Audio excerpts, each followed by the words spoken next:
think people often get confused when we talk about the Icelandic prevention model because in its essence, the prescription is really the process itself. It's not necessarily a certain set of strategies or a certain set of tactics. Often when people talk about the Icelandic prevention model, you hear a lot about leisure time, athletics, you'll hear things about curfew, and all of that was a part of it. But depending upon the community, the strategies that were developed often are very, very different and still have a lot of success. The vision, a world where all people live free of the burden of drug abuse.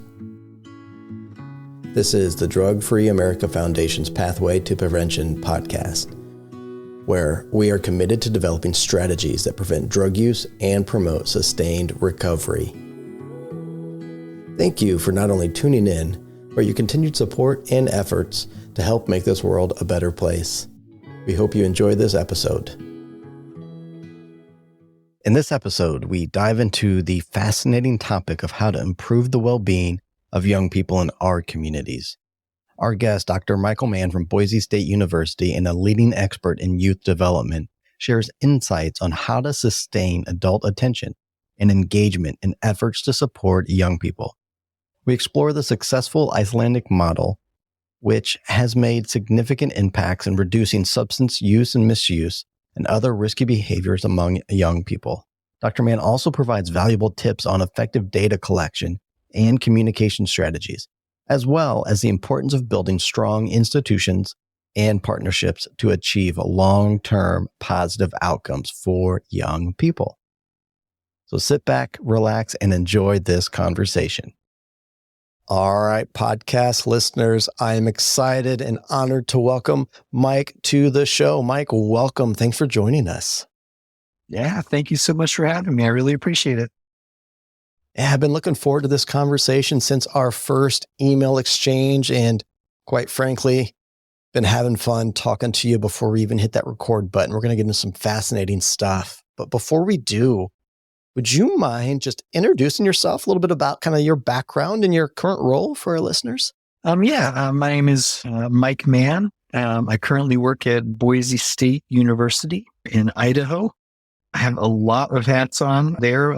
For the most part, I'm an associate professor where I teach students who are interested in public health and education. I do research in this space as well, the intersection of public health and public education. I currently have a bunch of administrative assignments where I support people who have that same passion, that same fire, that same mission to do a lot of good in the lives of people in the communities that they live in and serve. I think in terms of the context of this conversation, one thing that's really important to know is that although I'm a researcher now and work as a faculty member at a university, I spent almost 20 years working as a practitioner before that. So the work I do is really heavily informed by the time I spent as a teacher in the alternative school setting, an assistant principal and principal in that setting, and then supporting different alternative schools in other administrative roles. And so I think for me, probably the most important thing about me isn't that I work in a university right now, but it's that I have a long history of working with communities that care about children and want to create the best possible life for them. And that's continued into my research work, but I think that's fundamentally the most important part of my background, and certainly the prime driver of my mission in life. I dig it. And yes, I think you, me, and all of our podcast listeners feel the same way. We care about the communities we live in, those folks that we live with and we serve. Your research, your work with communities, what do you do?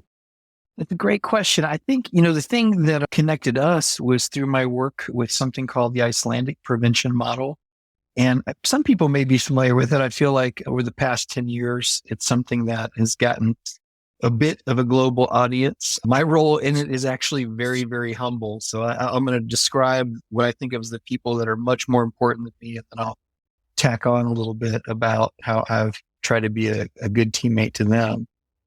As many people know, about 20 years ago, Iceland actually had some of the highest substance abuse rates among adolescents in Europe. And I think at that time, they did something really courageous, which was as opposed to trying to use kind of like a Band-Aid type approach. We'll just do these little tiny fixes and kind of cross our fingers and hope they add up to like a society level change. I think they did a really courageous job of stepping back and saying, how do we maybe change our systems and our overall approaches in a manner that's likely to create the kind of world we want our young people to grow up in. And in most cases, that meant having some pretty kind of ambitious goals, some really, I think, courageous aspirations for how things could be different. That work started with a wide range of people. So some of the kind of core drivers of that would be Inga Dora, for instance, who has spoken all over the world about her role in bringing kind of a really deep sociological perspective to this work. Oftentimes, addictions work, we kind of come at it from a psychological perspective, a more individual-oriented perspective. And she brought the sense of that often people are a reflection of the communities that they grow up in.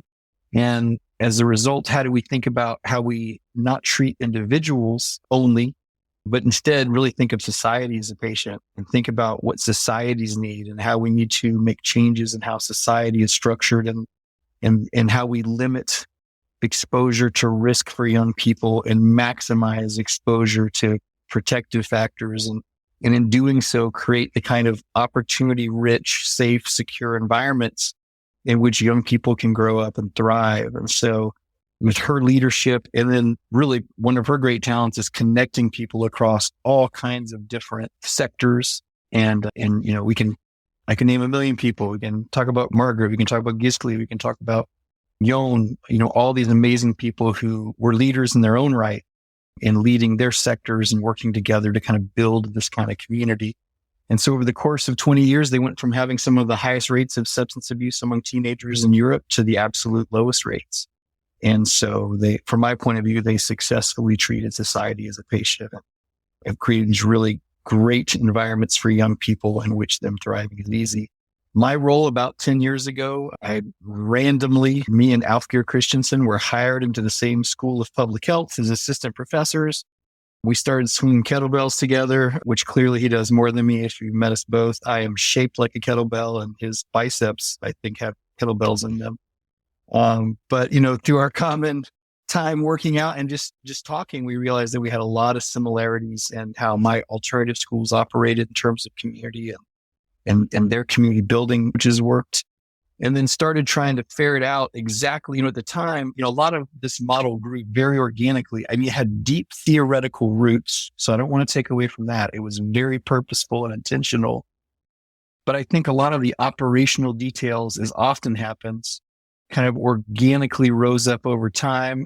I think there were some amazingly smart people who recognized what was working and doubled down on those things. And they recognized what wasn't working and they ignored those things and eventually kind of created this pathway that other, I think, communities can use. But kind of part of my role was to be this kind of objective person who could look at what they were doing and talk to them about what they were doing, maybe ask some clarifying questions. And very often Alfgeir and I would talk and he'd say, "Oh, we just did this," like it was nothing. And I'd be like, "What are you talking about? It's amazing. No one does that. That's incredibly special."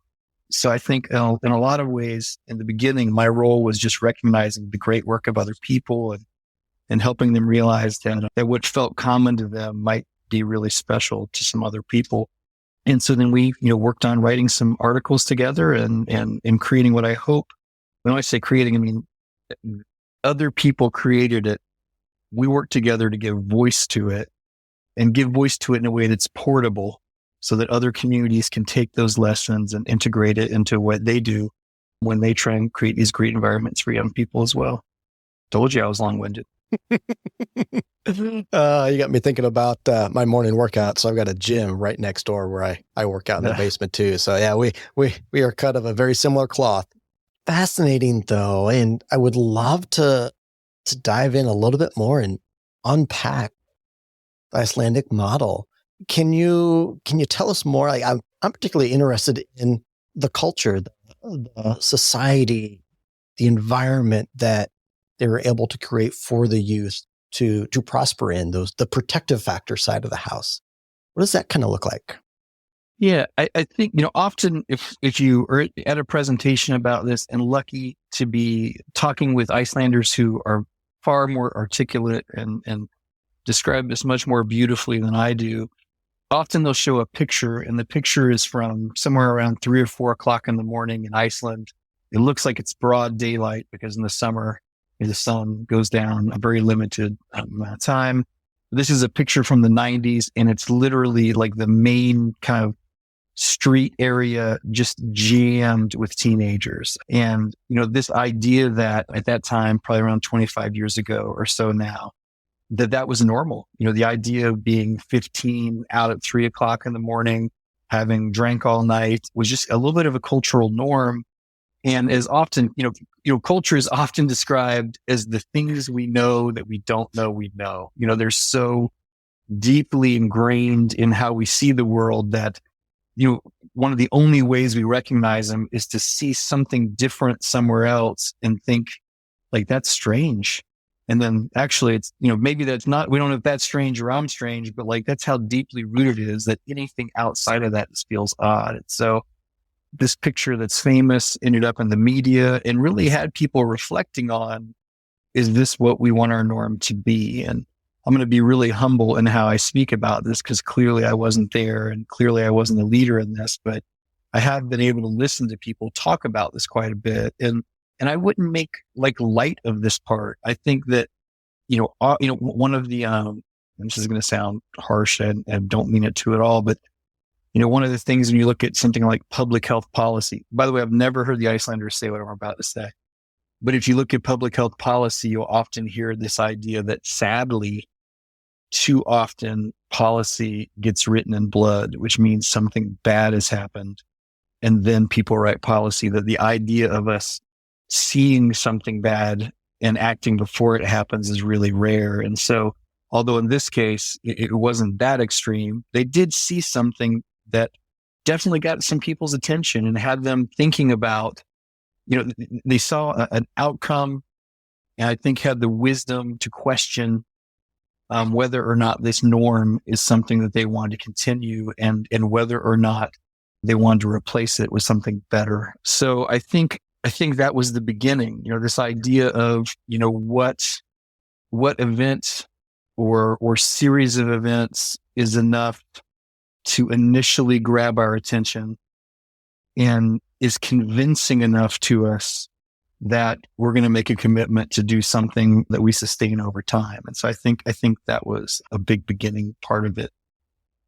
I would also like to say that I think this idea, and in no way am I making any slight to folks who work on the more psychological end of it, that is an important end of it. But I think the deep roots in sociology are also particularly important. This idea that we are often a product of an environment. So if we think about young people, we think about the worlds they live in. We have a family space or family caregiver kind of space. We have a school or education space. And we have a peer space. We have a leisure time or third space, the things we do between school and family. And if we take a look at those 4 kind of areas and we imagine, 4 circles coming together in a Venn diagram and where they overlap, individual young people are often an expression of what's happening in those areas. If we think about leisure time, the leisure time kind of area, if there's not much for kids to do, it's easy to access alcohol and there's lots of places to use it. Guess what kids end up doing? They do what's available to them and what's easy for them to do. And so I think their perspective was, bringing these kind of sociological lenses. How do we create an environment, a social environment, a policy environment, sometimes a physical environment in terms of access and those kinds of things that make it most likely that students are going to turn out well, make good decisions around substance use and making them less vulnerable to abuse. Kind of like one of the classic examples when we think about this is, we can describe a situation in which a young person lives or grows up in a high risk environment with low levels of opportunity, the schools that don't serve them especially well, families that maybe have higher rates of poverty, or really struggling economies that don't have a lot of opportunities or things for young people to participate in. And we flip all that and say, well, you take another community in which, it's people aren't maybe struggling economically so bad. I mean, I'm not even saying let's make them affluent. Let's just say people have their needs met. They're in good schools. There are things for young people to do that are positive and pro-social. And, what are the chances that you're going to have the young people, the young people growing up, they're going to look like that environment. And we know the chances of that are really, really high. And so this idea of if we want young people to make choices against substance use and that make them less vulnerable to substance abuse, then the kind of environment we ask them to grow up is really important. And in the spirit of being long-winded, I will add this, often what we'll say is the environment's hard. And so we'll teach young people to be resilient. We'll teach them to swim against the current of the environment that adults have put them in. And I'm not against resilience, but at a fundamental level, and this is controversial, I mean this in the softest, most loving, gentle way possible. From our work, I'm always very hesitant about the idea of asking young people to be better victims of the environment that we put them in, and instead want to ask us as adults to create resilient environments in which the adults have taken responsibility for the situations we put young people in. And instead, we've created an environment in which you would have to kind of go against the grain of all that positive opportunity to make a bad choice or a harmful choice. So I think that's kind of, in a lot of ways, the essence of what they're trying to do. Let's create an environment in which it's very hard to have a bad outcome, and change environments in a way, help environments grow in a manner that reduces the likelihood of young people getting themselves into some trouble. And so, I think that's kind of the cultural roots. How do you shift that thinking to recognizing that there's something that we're accepting something that maybe we don't want to accept. And then in domain by domain, family, school, leisure time, peer, strengthen those domains so that they're operating in a way that, of course, most students are going to end up doing well and they're going to flourish. So much wisdom there. I'm feeling scatterbrained because, I want to talk about this. I want to talk about that. I want to talk about that. But I think so many things resonated with me, and you probably saw me, podcast listeners. I know you can't see me, but I'm over here nodding.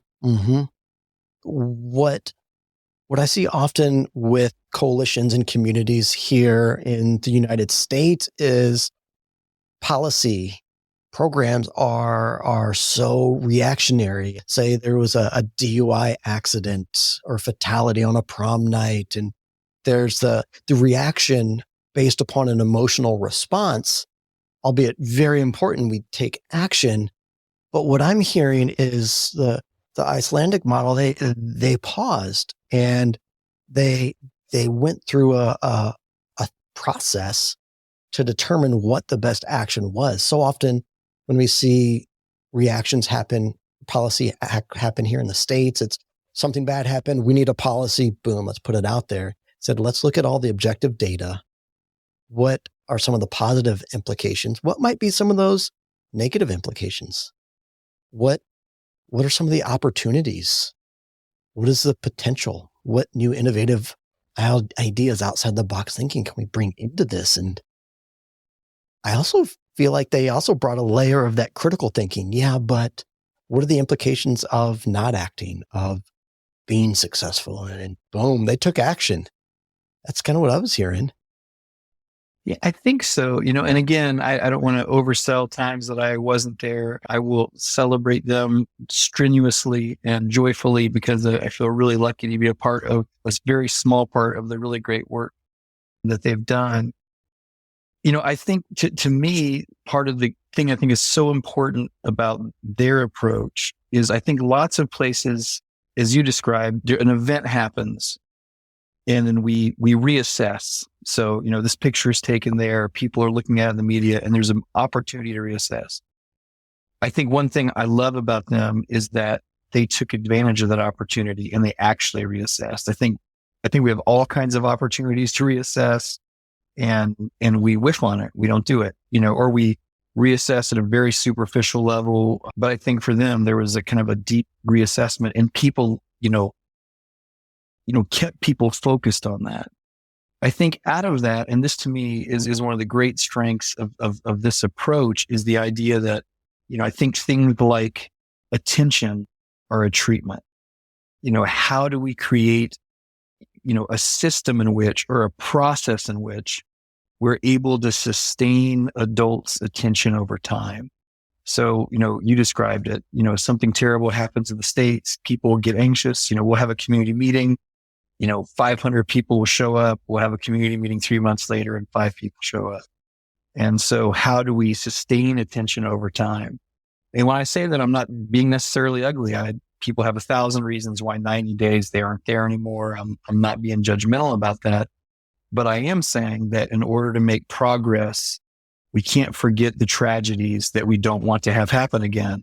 And so we have to have some system. And so in this case, what I think is really helpful, and over time, and again, I think a lot of this developed over time and organically, and people tried this and they tried that and this worked. And although it was definitely based firmly in scientific principles, there is a science to what we need to do, and then there's an art to getting it done. And I think we have people who are really good at both. To me, and I think people often get confused when we talk about the Icelandic prevention model, because in its essence, the prescription is really the process itself. It's not necessarily a certain set of strategies or a certain set of tactics. Often when people talk about the Icelandic prevention model, you hear a lot about leisure time, athletics, you'll hear things about curfew, and all of that was a part of it. But depending upon the community, the strategies that were developed often are very, very different and still have a lot of success. So really, the heart of it is this process of how do we bring people together? How do we collect data that is related to the domains I was talking about in terms of family, school, peers, leisure time? How do we look at a list of risk and protective factors and then do actually some diagnostics in this community, which risk and protective factors in each domain seem to be contributing to the best possible outcomes in the young people in a specific neighborhood, like a catchment area of a school? And then how do we work with people in all the domains we listed to develop some goals around what are one or two things we can do together to strengthen this environment for young people? And so you collect some data, you go through that process of creating some common goals about how we want to strengthen the social environment. You implement those goals. In 1 to 2 years, you give a survey again to see how are we doing? Are things getting better or worse? You look at the risk and protective factors again. What targets are out there that we can see that we can make a good difference? Which of those targets feels the most consonant with this community? One community might say, oh man, it seems like young people whose parents spend a lot of time with their friends' parents, so they built some social capital. Man, it's really working well. It's reducing rates of use. But one community may have a lot of reasons to say, man, we don't really think, we can set a goal that will be effective there, but the one next door does. That one picks that goal up and the other one picks up a different goal. And so I think this sense of again, there's a process in which we've raised awareness, we've collected data, we've made data-informed decisions in a way that is, create a certain amount of social cohesion, that we as a community are deciding on something we want good for our young people together. We're trying to implement that, and then we collect the data again, get on the scale, see how we've done.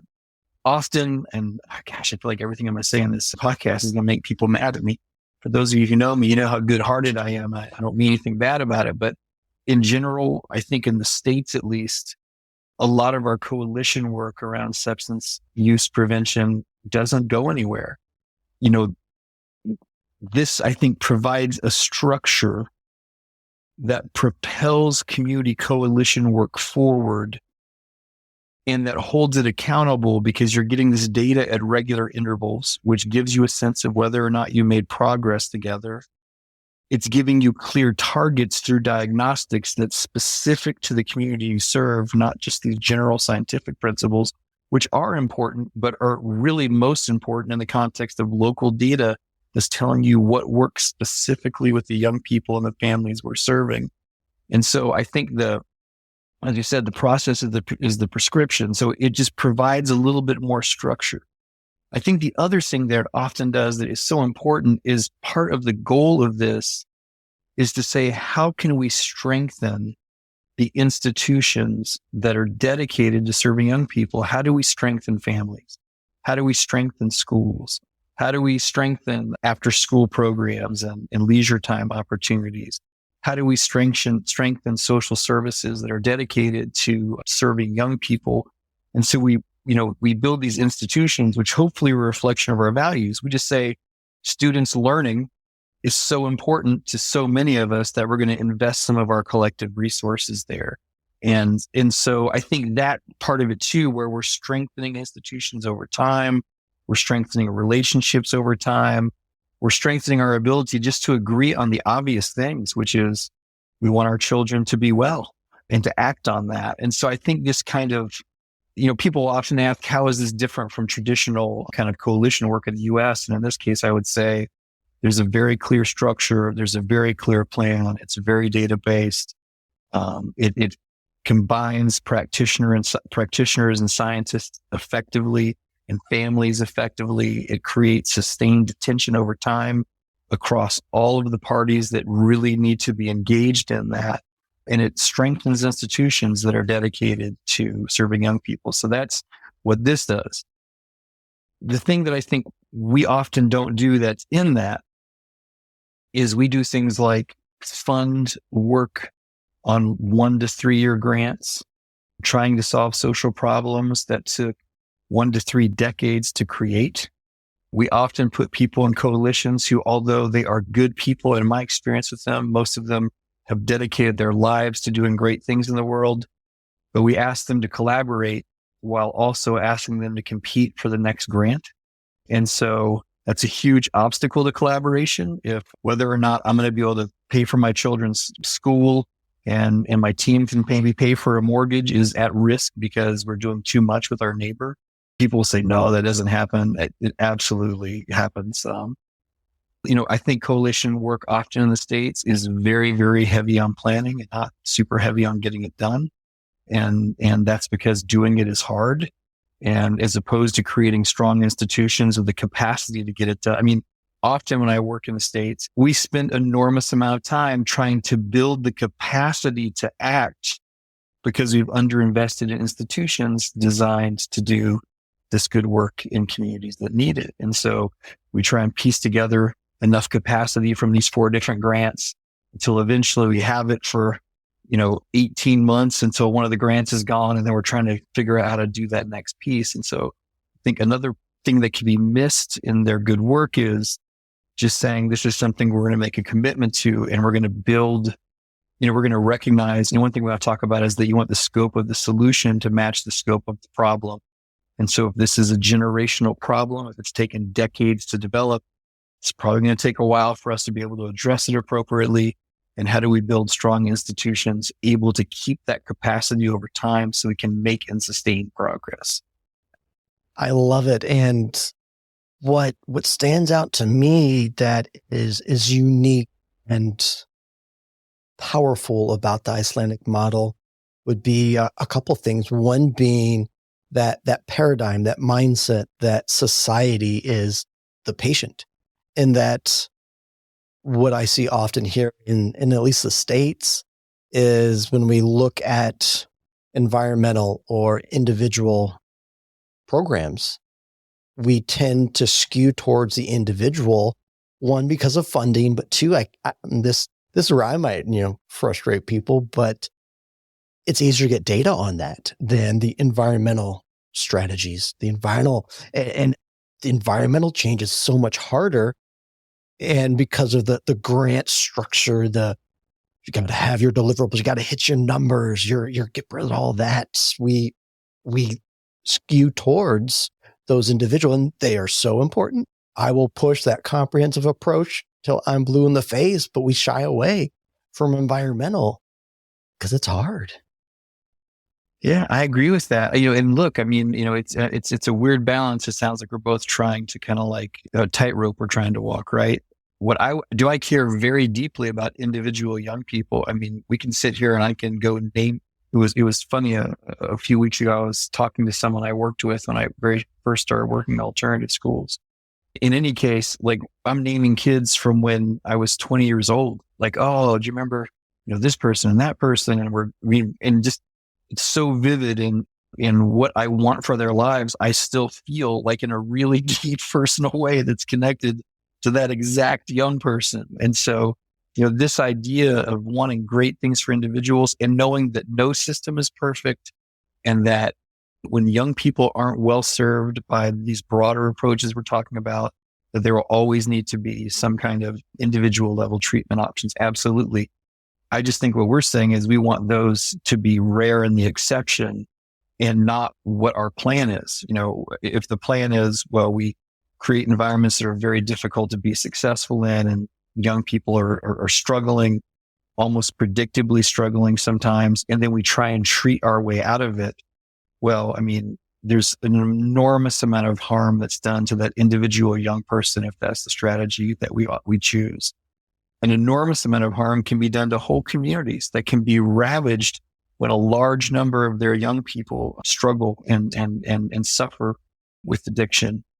And I think in addition to that, then there are people who are, a little more aspirationally or heart driven about these things and just what it means to young people and their families and communities.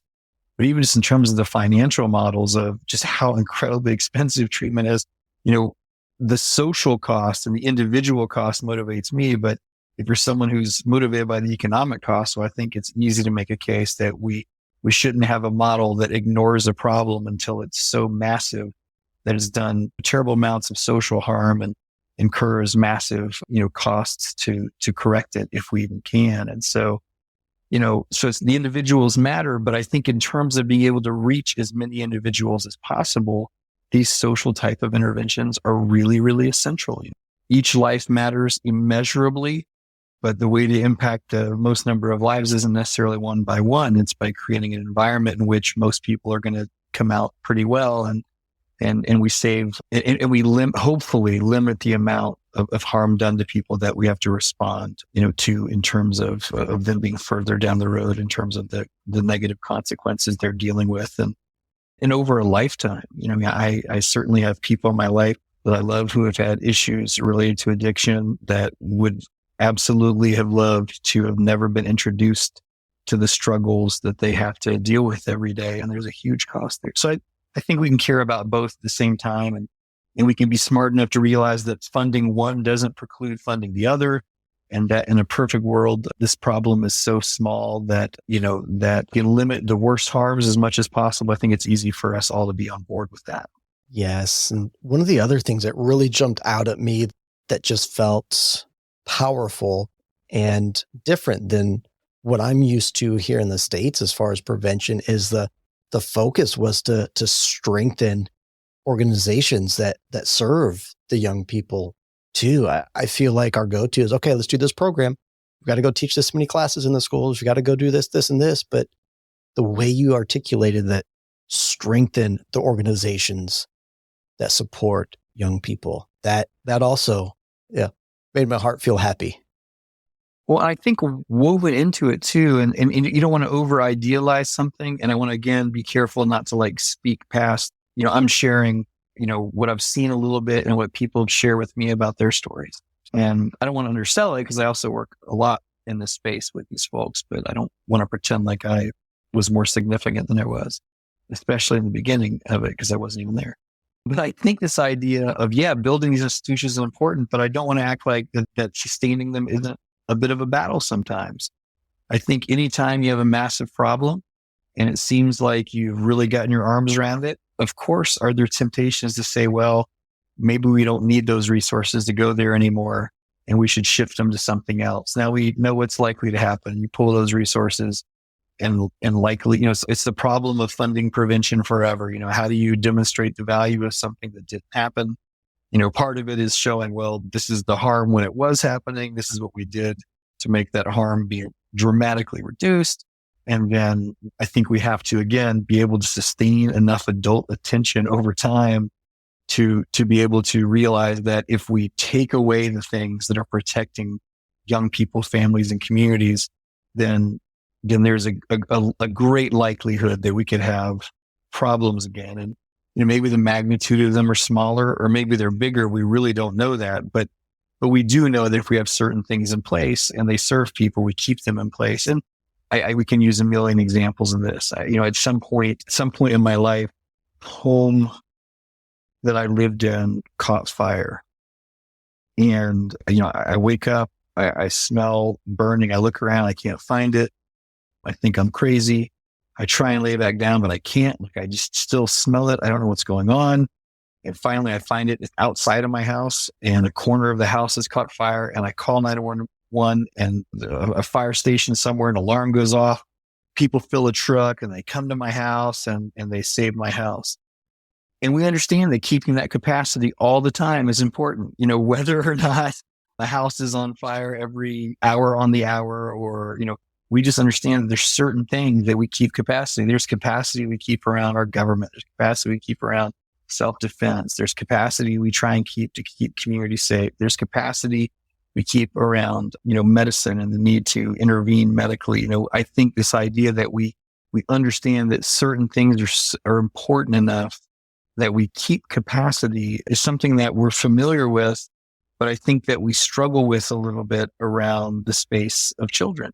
And somehow, and let's say this, in the States, do we invest heavily in education? I think the answer to that's yes. We do invest a lot of money in education.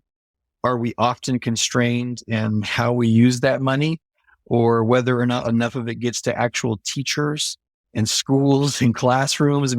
Those I think are some challenges, but I think this idea of, how do we build the strongest possible institutions? We've just been through a pandemic. I talk to teachers all the time, and I'm not going to lie, they're tired.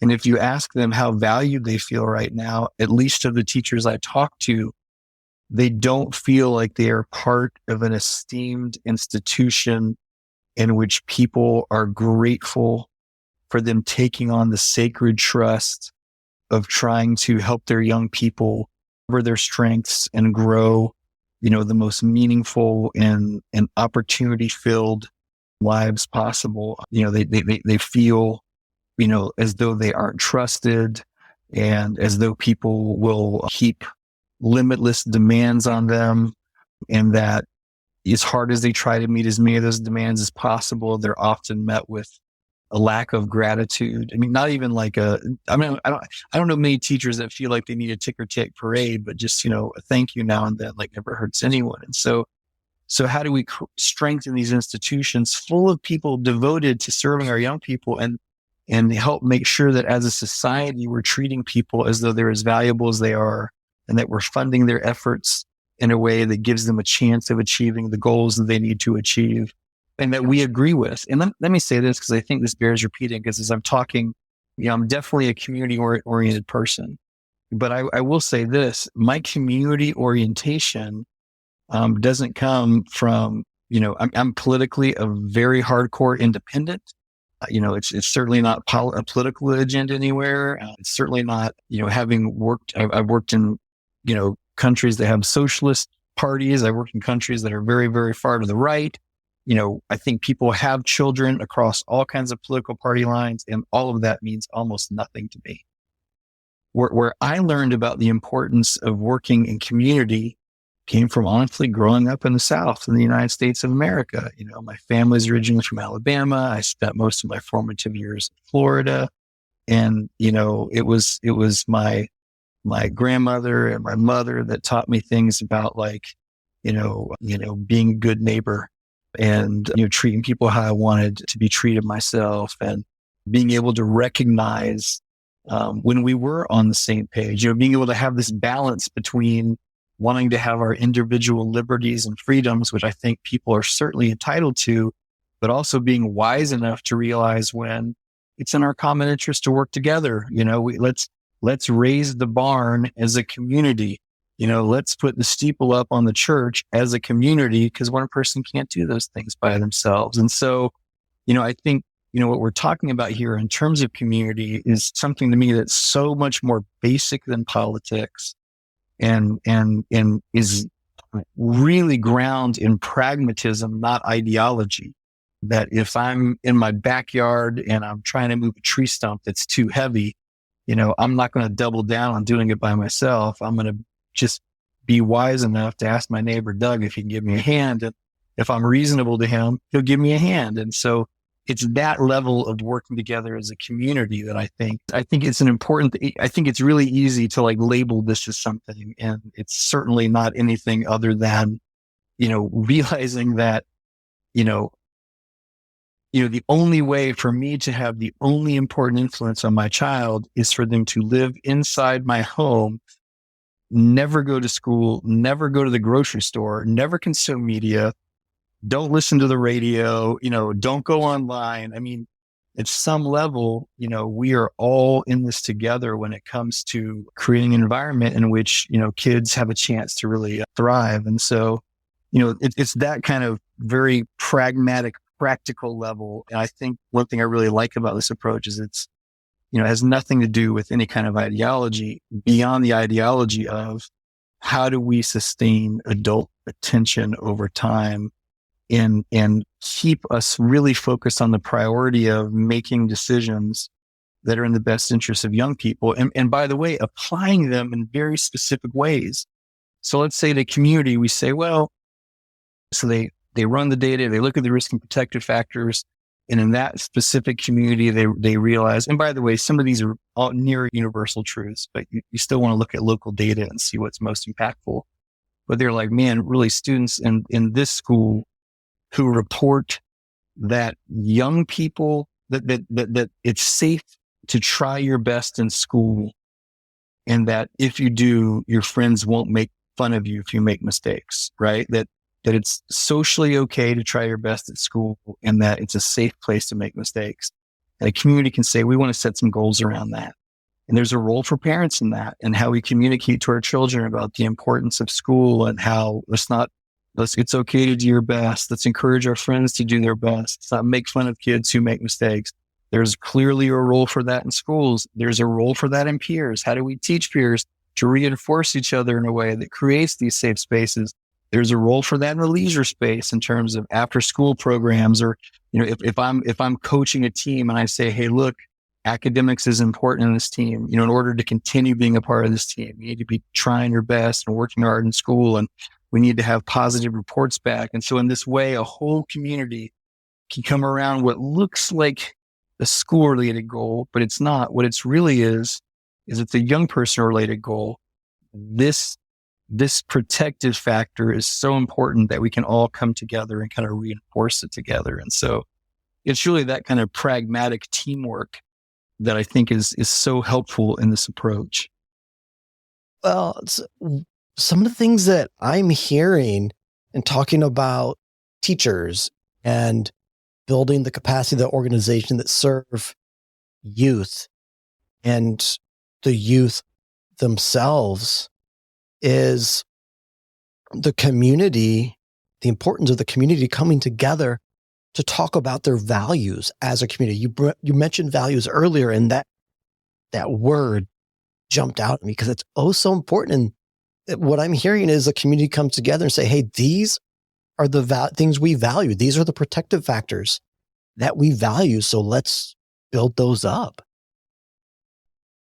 Yeah, I think so. And I think, it's funny because I'm not like I'm a little bit, I definitely have I'm a big hearted person, but I'm also not particularly let's sit around the campfire and hold hands. And, there's a balance to that. But I like how you described it. I do think there's so much value to us just being able,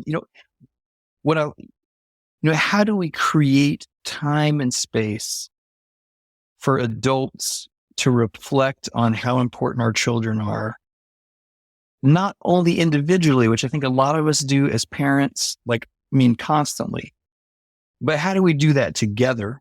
I don't know that the spaces for that are as common as maybe they had been. And how do we create a space for that to say, hey, we share this common value. This is important to all of us. and then to be able to do something to act on that. And by the way, like not big things, little things, some example goals might be, things like we might find in the data that, and again, these are common things. They're very often scientifically, but you're looking for what appears most relevant in a community. They're all going to have some amount of impact, but you're looking for specific to that community. What are like the high leverage kind of things that we might be able to choose from? So say in a given community, what we're noticing is that young people who report that they're two things. One, that their parents know where they are, like pretty much all the time, and that they communicate effectively with their friends. The young people who report those two things really have low rates of substance use and abuse in that community. And so we might encourage family members to do things like, call up your child's friends, parents, or caregivers and spend time getting to know them. Or maybe set a goal that once a month you'll invite some friend of some parents or caregivers of your child's friends to your house and you'll have a meal or you'll go to their house. Or something as simple as your child says they're going to spend the night with a friend.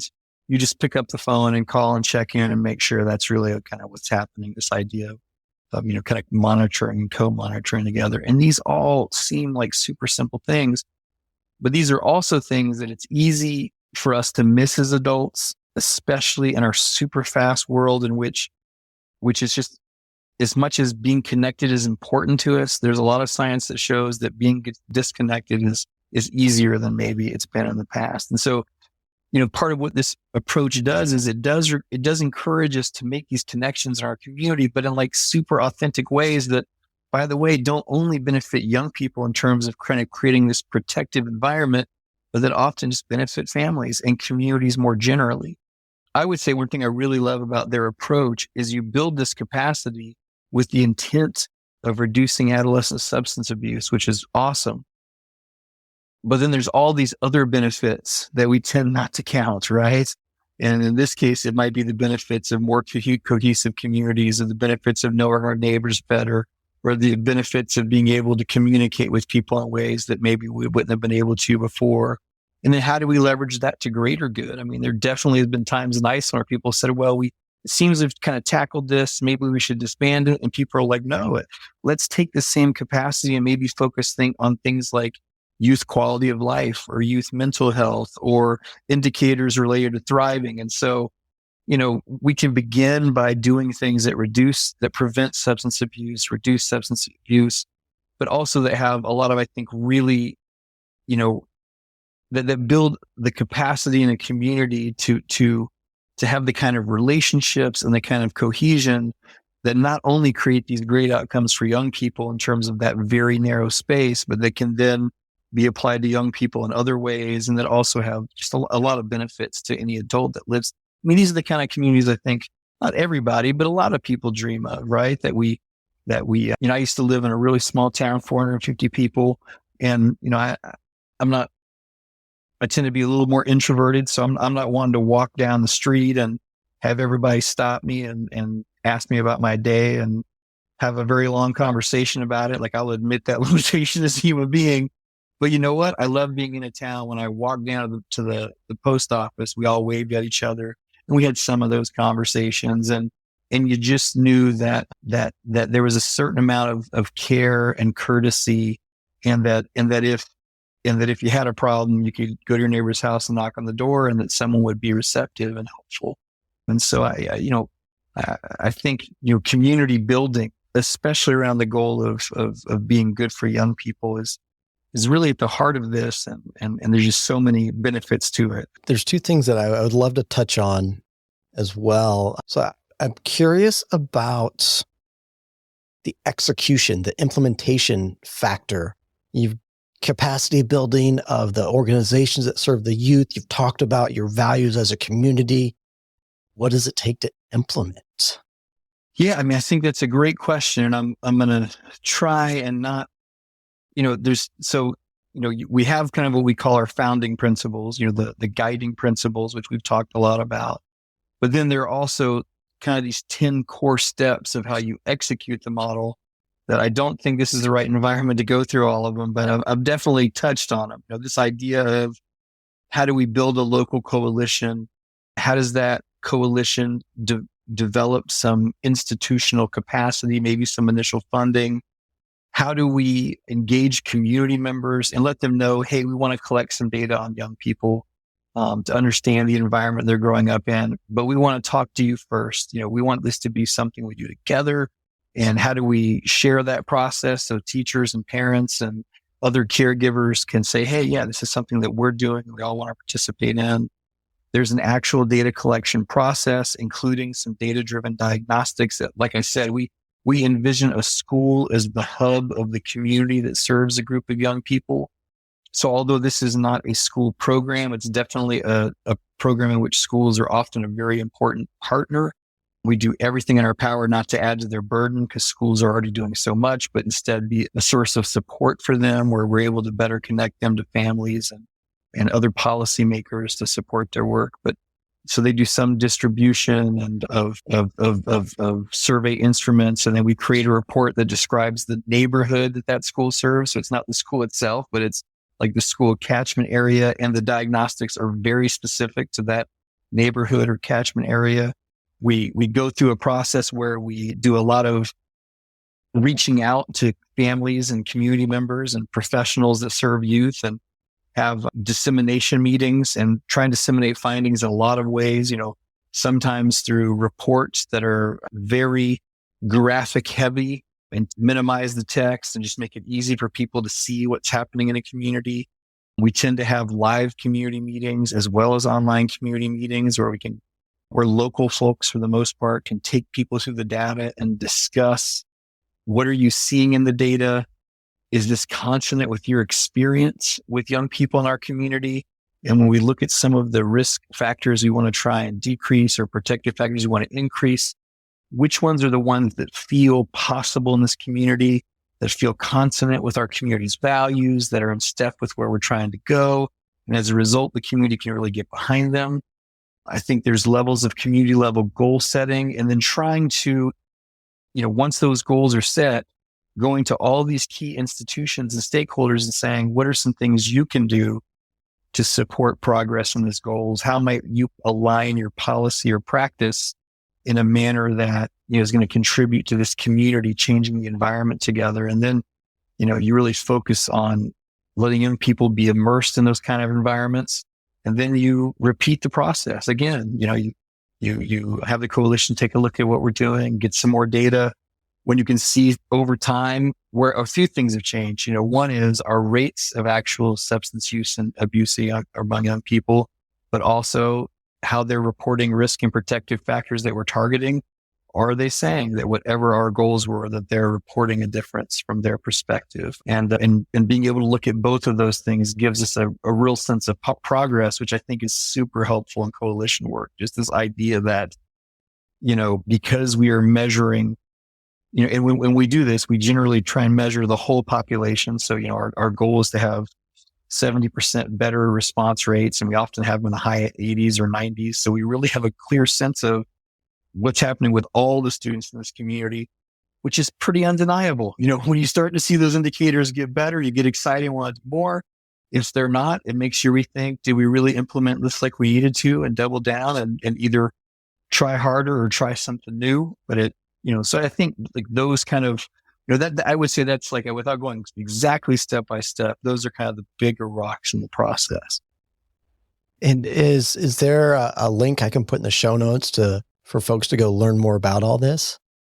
Absolutely. I mean, I can link you to a couple of PDFs, which I think are super helpful. And then I definitely want to, so there's kind of the scientific side of this. And then there is the Planet Youth organization based out of Iceland, who is comprised of many people who were very much a part of this work long before I've ever been a part of it, and who are making this available to people all over the world. And so, I would say that, they are the prime disseminators right now of this kind of work. And there are many other organizations doing good work all over the world around the Icelandic prevention model. But I, in terms of Planet Youth, really the people who founded this approach, also have founded that and just have unbelievably rich and important experience. And so, yeah, I think they kind of have two sides. They have They certainly are service providers. Their goal is to, help people implement this. And so they have some free content on their website, which I think everyone should take a look at. And for those people who can think about, getting some of the other services they might provide, that's great too. But you're going to find tons of them being the good people they are. You're going to find lots of free stuff just designed to help people that are interested. Beautiful, beautiful. Listeners, check the show notes for that link. And the last thing that is really on my mind as we're nearing an hour of conversation is sustaining adult attention. I want to learn a little bit more about that. How in the world do you do that in this era? I think it's getting harder. I mean, I think that's an honest answer to that question. I think there are a few things, and these feel like subtle points, but I think they're important points. So I think there's an important part in how data is collected that helps. So some people will say, well, why do you try and survey a whole population? And instead of sampling is, you can get a smaller number. It's representative. Can you do a great job through sampling? The answer to that's yes. In terms of sustaining attention, I think this idea of trying to just, when I say population sample, I mean sampling all the young people in the community of a certain age. And usually we're looking at like middle and high school. Is that there's something just super relevant about that. So what you're saying is I'm looking at data of the kids that are my child and all the kids sitting around my child. Yeah. So let's say you have a 90 or 80% success rate. Someone will say, we don't know anything about those the 20%. Well, that might be true, but imagine this, your child's sitting in class and you look at the 10 people around them and it gives us a vision of what's happening with the 8 out of the 10. Like, is that meaningful to you? And I think the answer to that for most people is yes. And so I think that strategy, this sense that we've gone out of our way to really hear what young people are experiencing from their point of view. And we're presenting it in a way that's incredibly accessible to the community at large. And that the people that are presenting it are trusted people in the community that gain our attention just by being the people who say it. You know what I mean? So for instance, like me as a researcher, I'm not going to present these findings. I mean, no one cares about that. I might help prepare them and I might talk to community leaders about, what I see in the data, which is often not as important as what they see in the data. And then they're able to go and do this presentation. So I think this idea of really capturing the whole community or the vast majority of the community is helpful because it makes it actually is very real and very representative. And it makes it hard to be like, if you do a survey and it's 1,500, even if you use great sampling, it's easy to say, well, maybe, that was just that 1,500. And what you never want to do is start debating, the virtue of random sampling at that point. It's just, it feels more relevant when we can say, no, this is really pretty much who's in our community. And so I think that is super helpful. I think this idea, and we've seen this so much in the past few years, especially around the pandemic. And again, I'm not one to cast stones because this stuff is hard. But I think originally my family's from Alabama and oftentimes older people in my family might have the sense of the minute you start talking over my head, I stop trusting you. And, if you can't say it plain and straight, then what you're saying is suspect to me. And I think another thing that this approach has been really good at is how do we present data in a way that's not going over people's heads and it feels practical and relevant and real in that anyone can use it to make decisions to help benefit their children. So I think this idea of thinking about how we communicate with folks is important. And I think the last thing I'll say is I think this idea of, you mentioned the idea of culture earlier. How do we create a culture in which this becomes the new normal? So the gravity that often people face is we say, well, we're going to get together once a year and look at data and most of the families are going to show up. In a lot of places, the gravity it would take to get everyone out, right? The incentives we would have to use, figuring out the barriers of, are we going to provide food? We're going to have childcare. We're going to get transportation. Like in the beginning, all of that feels like a really, really heavy, hard lift. But if people buy in and it becomes a part of the culture, then that just becomes the new normal. Well, every August, we're going to hear this data. Every August, we're going to reflect on how things are doing. Every August, we're going to have the bus pick people up and have food available and have childcare. And it just becomes like this thing that if we didn't do it one year, it would feel incredibly strange to everybody. And so I think that is part of it too, is, part of the way you sustain the attention is we create these traditions, these, showing up and doing this is like Christmas. You know what I mean? It's something we've set aside as is almost sacred to us to draw our attention to a value that's deeply important to us, which is our children and their well-being. And we're going to devote this time and energy to it. And then we're hopefully going to carry that with us throughout the year until, the tradition happens again. And so I think that is another really important part of it, of how we sustain it. We build it into the culture. It just becomes over time what we always do around here. And if for some reason it doesn't, we bristle at that and make sure it does. And I'm not suggesting any of that's easy. I mean, it takes a Herculean amount of work to break the gravity of what we're used to and get into a new pattern. But I think I think once you achieve that sweet spot, that's kind of what you're shooting for. Absolutely. I had something witty I was going to say and I lost it. You're awake. I'm just impressed by that alone. That's great. So we should probably wrap this up. My last question, though, to close us out, is that if you were to tell our listeners, if you're going to remember one thing from this podcast episode, remember this, what would that be? Yeah, I can boil it down to two, and I'll try and be brief. I hate to blow up the premise of the question, but I just think they're just so closely related that it's hard for me to even think about them as separate.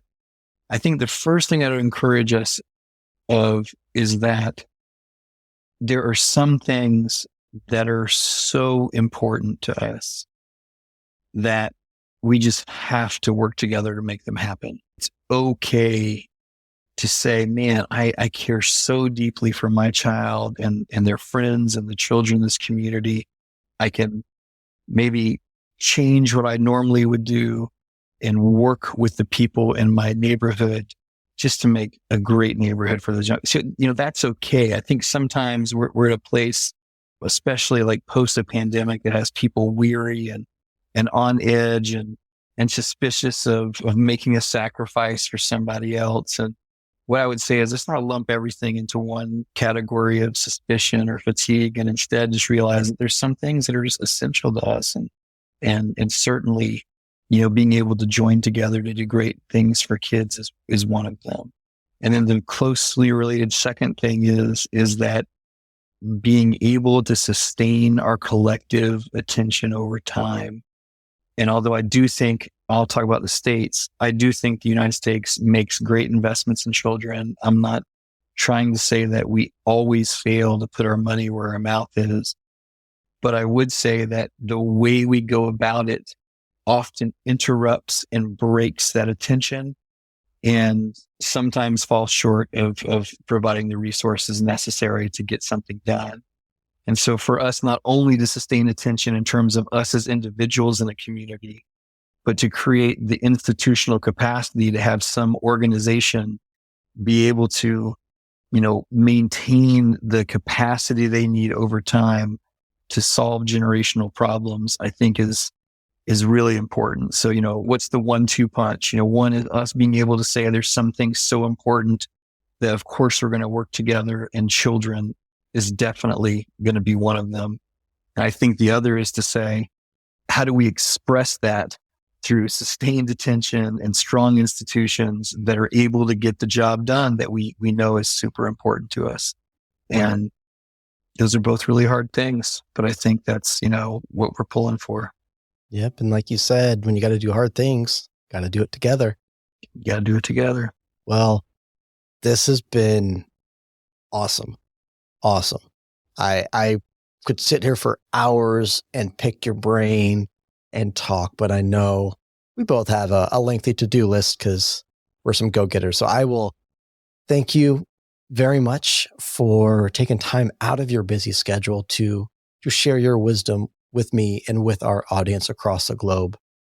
I will put links in the show notes for y'all. to be able to learn more about the Icelandic model and Planet Youth. Keep up the great work, Mike. It's been an honor. Oh, thank you so much. And I'm a very small part of this. So grateful to the people who've done most of the work, and grateful for you for setting aside time to talk about this and just share, a little bit of what's made a difference in the lives of a lot of young people. So thank you very much. That concludes this episode. Thanks for tuning in. Be sure to hit the subscribe button and share this episode with a friend before you leave.